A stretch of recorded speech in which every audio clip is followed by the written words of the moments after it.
എന്തൊക്കെ വിവരങ്ങൾ ഈ ഘട്ടത്തിൽ ലഭ്യമാണ്?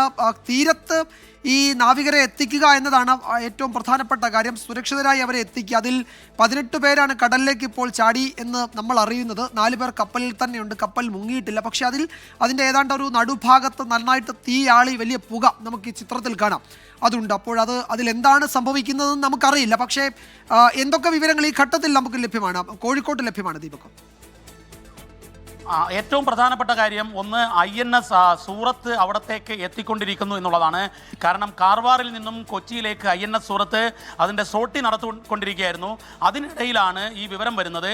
അപ്പോൾ ഉടൻ തന്നെ നേവൽ ഹെഡ്ക്വാർട്ടേഴ്സിൽ നിന്നും ഈ നിർദ്ദേശം നൽകുകയും അങ്ങനെ INS സൂറത്ത് കാർവാറിൽ നിന്നുള്ള യാത്ര, കൊച്ചിയിലേക്കുള്ള യാത്ര മതിയാക്കിക്കൊണ്ട് ഈ കപ്പലിനെ ലക്ഷ്യമാക്കിയുള്ള യാത്രയിലാണ്. അല്പസമയത്തിനകം തന്നെ INS സൂറത്ത് അവിടെ എത്തുമെന്നുള്ളതാണ് വിവരം. മറ്റൊന്ന്, ഡ്രോണിയർ വിമാനം അങ്ങോട്ടേക്ക് പോയിട്ടുണ്ട്. ഡ്രോണിയർ വിമാനത്തിൽ ഉപയോഗിച്ചുകൊണ്ട് ഇവരെ ഈ കടലിലേക്ക് പോയവരെ രക്ഷപ്പെടുത്തി എടുക്കാൻ വേണ്ടി പറ്റും എന്നുള്ളതാണ് നമുക്ക് ഈ സൈനിക കേന്ദ്രങ്ങളിൽ നിന്നും അറിയുന്നത്. ഇതുകൂടാതെ കോസ്റ്റ് ഗാർഡിൻ്റെ ആ മേഖലയിൽ സോർട്ടി ചെയ്തുകൊണ്ടിരിക്കുന്ന 2-3 ചെറിയ കപ്പലുകളുണ്ട്, ചെറിയ ബോട്ടുകളുണ്ട്.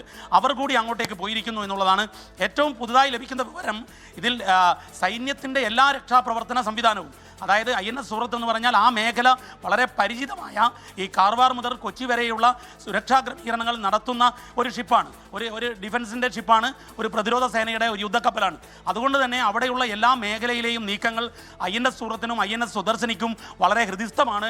അതുകൊണ്ട് തന്നെ ഓപ്പറേഷൻ സൗകര്യമാകും എന്നുള്ളതാണ് ഡിഫൻസ് വൃത്തങ്ങളിൽ നിന്നും അറിയുന്നത്. മറ്റൊരു പ്രധാനപ്പെട്ട കാര്യം, ഡ്രോണിയർ വിമാനം എത്തുമ്പോൾ ഈ രക്ഷാപ്രവർത്തനം കൂടുതൽ വേഗത്തിലാകും. ഇവരെ കണ്ണൂരിലേക്ക് എത്തിക്കും എന്നുള്ള വിവരമാണ് നമുക്ക് ലഭിക്കുന്നത്. കാരണം ഏറ്റവും അടുത്ത തീരം കണ്ണൂർ തീരമാണ്.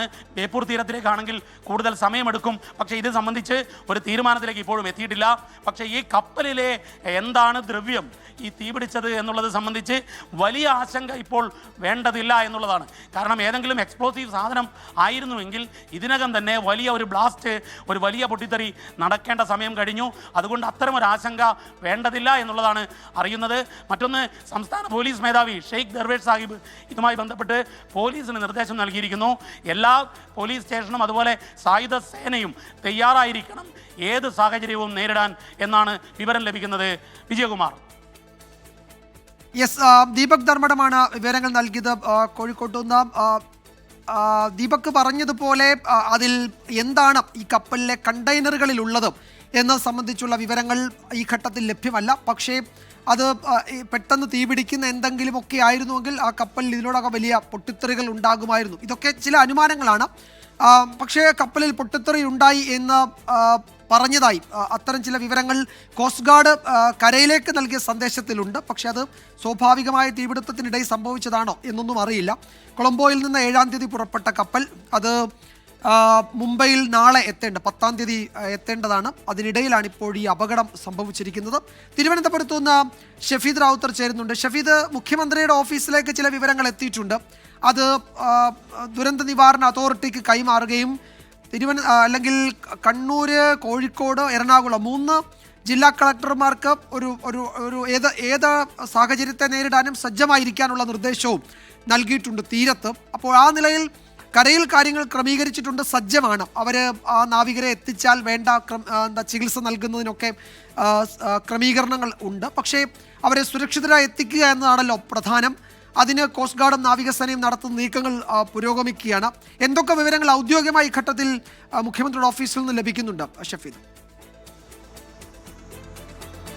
വിജയകുമാർ, 2 പ്രധാനപ്പെട്ട കാര്യങ്ങൾ നമുക്ക് സ്ഥിരീകരിക്കാൻ കഴിയുമല്ലോ. ഒന്നാമത്തെ കാര്യം, ഈ കണ്ടെയ്നറുകൾ കടലിൽ പതിച്ച് ചില പൊട്ടിത്തെറികൾ അക്കാര്യത്തിൽ ഉണ്ടായിട്ടുണ്ട് എന്ന് ദുരന്ത നിവാരണ അതോറിറ്റി നമുക്കൊരു മുന്നറിയിപ്പായി നൽകിയിട്ടുണ്ട്. രണ്ടാമത്തേത്, ഈ കപ്പലിലുണ്ടായിരുന്ന ജീവനക്കാരുടെ എണ്ണമടക്കമുള്ള കാര്യങ്ങളിൽ കപ്പൽ കമ്പനി തന്നെ സംസ്ഥാന സർക്കാരിനും അതേപോലെ തന്നെ ദുരന്ത നിവാരണ അതോറിറ്റി, DG ഷിപ്പിംഗ് ഇവർ 3 പേരും സംയുക്തമായി വിവരശേഖരണം നടത്തിയിട്ടുണ്ട്.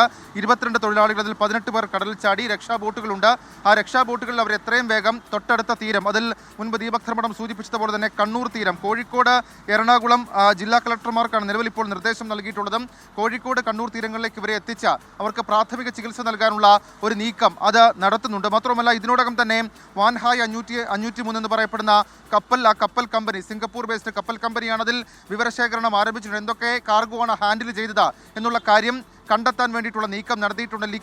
ലിക്വിഡ് കാർഗോ ട്രാൻസ്മിഷൻ നടത്തിയിട്ടുണ്ടോ എന്നുള്ള സംശയമുണ്ട്. അതിൻ്റെ അടിസ്ഥാനത്തിൽ ചില നീക്കങ്ങൾ നടത്താൻ ദുരന്ത നിവാരണ അതോറിറ്റിക്ക് നിർദ്ദേശം നൽകിയിട്ടുണ്ട്. കോസ്റ്റ് ഗാർഡിൻ്റെയും നേവിയുടെയും ഡ്രോണിയർ വിമാനങ്ങൾ ഉടൻ തന്നെ അവിടേക്ക് എത്തി രക്ഷാപ്രവർത്തനം നടത്തുന്നു എന്നുള്ള സൂചനകൾ ഇപ്പോൾ സംസ്ഥാന സർക്കാരിന് ലഭിച്ചിട്ടുണ്ട്. മറ്റ് വിവരങ്ങൾ കോസ്റ്റ് ഗാർഡുമായി ബന്ധപ്പെട്ട് ശേഖരിച്ച് വരികയാണെന്നുള്ളതും നമുക്ക് ലഭിക്കുന്നുണ്ട്. പ്രാഥമികമായി നമ്മൾ ചെയ്യുന്നത് ഇപ്പോൾ ആ കപ്പലിലുണ്ടായിരുന്ന തൊഴിലാളികളെ രക്ഷപ്പെടുത്തുക, അവർക്ക് പ്രാഥമിക ചികിത്സ നൽകുക എന്നുള്ളതാണ്. അതിനു വേണ്ടിയിട്ടുള്ള സജ്ജീകരണങ്ങൾ നമ്മളുടെ തീരത്ത് ഇതിനോടകം തന്നെ ഒരുക്കിയിട്ടുണ്ട്. ബന്ധപ്പെട്ട ജില്ലാ കളക്ടർമാർക്ക് നമ്മൾ നിർദ്ദേശം നൽകിയിട്ടുണ്ട് എന്നുകൂടി മുഖ്യമന്ത്രിയുടെ ഓഫീസ് നമ്മളോട് അറിയിച്ചിട്ടുണ്ട്. കൂടുതൽ സജ്ജമാകാനുള്ള നിർദ്ദേശവും ഇതിനോടകം തന്നെ നൽകിയിട്ടുണ്ടെന്നുള്ള വിവരം പുറത്തു വരുന്നുണ്ട്. ഞാൻ നേരത്തെ സൂചിപ്പിച്ചതുപോലെ തന്നെ വാൻഹായ് 503 അവരുടെ കപ്പൽ ഔദ്യോഗികമായി ആ കപ്പൽ കമ്പനി അവരുടെ ഒരു വീഡിയോ ദൃശ്യം പങ്കുവയ്ക്കുന്നത് 13 ദിവസം മുൻപാണ്.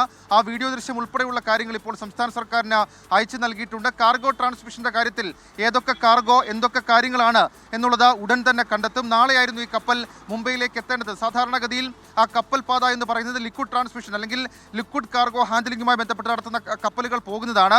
അതടക്കമുള്ള കാര്യങ്ങൾ കൂടി ഇപ്പോൾ സംശയത്തിൻ്റെ അടിസ്ഥാനത്തിൽ നടത്തുന്നുണ്ട്. ഏതായാലും പൊട്ടിത്തെറികൾ ഉണ്ടായിട്ടുണ്ട്. അത് ഈ കപ്പൽ ഈ കൂടുതൽ ഈ കണ്ടെയ്നറുകളിലേക്ക് തീ പടർന്നു എന്നതടക്കമുള്ള വിവരങ്ങൾ ഇതിനോടകം തന്നെ നേവി അടക്കം നമുക്ക് സ്ഥിരീകരിക്കുന്നുണ്ട് എന്നുള്ളതും ഏറ്റവും പ്രധാനപ്പെട്ട കാര്യം. ഏതായാലും കപ്പലിൻ്റെ കൂടുതൽ വിവരങ്ങൾ, കൂടുതൽ ഡീറ്റെയിൽസുകൾ ഇതിനോടകം തന്നെ മുഖ്യമന്ത്രിയുടെ ഓഫീസും ദുരന്ത നിവാരണ അതോറിറ്റിയും ശേഖരിച്ചിട്ടുണ്ട്. അതിൻ്റെ ചിത്രങ്ങൾ ഉൾപ്പെടെയുള്ള കാര്യങ്ങൾ പുറത്തുവിടുന്നുണ്ട്. ആ ചിത്രങ്ങൾ കാണുമ്പോൾ ഒരു പക്ഷേ നമ്മൾ കടലിൽ സാധാരണ നടക്കുന്ന ഈ കപ്പൽ തീപിടുത്തത്തിന് സമാനമായ രീതിയിൽ ഒരു വലിയ തീപിടുത്തം എന്ന് വേണമെങ്കിൽ നമുക്ക് കരുതാം. ആ മറ്റ് കണ്ടെയ്നറുകൾ, അതായത് ഈ കടലിലേക്ക് പതിച്ച കണ്ടെയ്നറുകൾ അടക്കം ഏതൊക്കെ സ്വഭാവത്തിലുള്ളത് എന്നുള്ളത് നമുക്കിപ്പോഴും സ്ഥിരീകരിക്കാൻ കഴിഞ്ഞിട്ടില്ല. അതിൻ്റെ കൂടുതൽ പരിശോധന, കൂടുതൽ വിവരശേഖരണം നടത്തി വരികയാണ്. DG ഷിപ്പിംഗ് ഇതിനോടകം തന്നെ ഈ കമ്പനിയുമായി ബന്ധപ്പെടുന്നുണ്ട് എന്നുള്ള വിവരം കൂടി നമുക്ക് ലഭിക്കുന്നുണ്ട്. മുംബൈ പോർട്ടുമായും ബന്ധപ്പെട്ട് കൂടുതൽ വിവരങ്ങൾ അത് ശേഖരിക്കാനുള്ള നീക്കത്തിലാണ് സർക്കാർ. വിജയകുമാർ.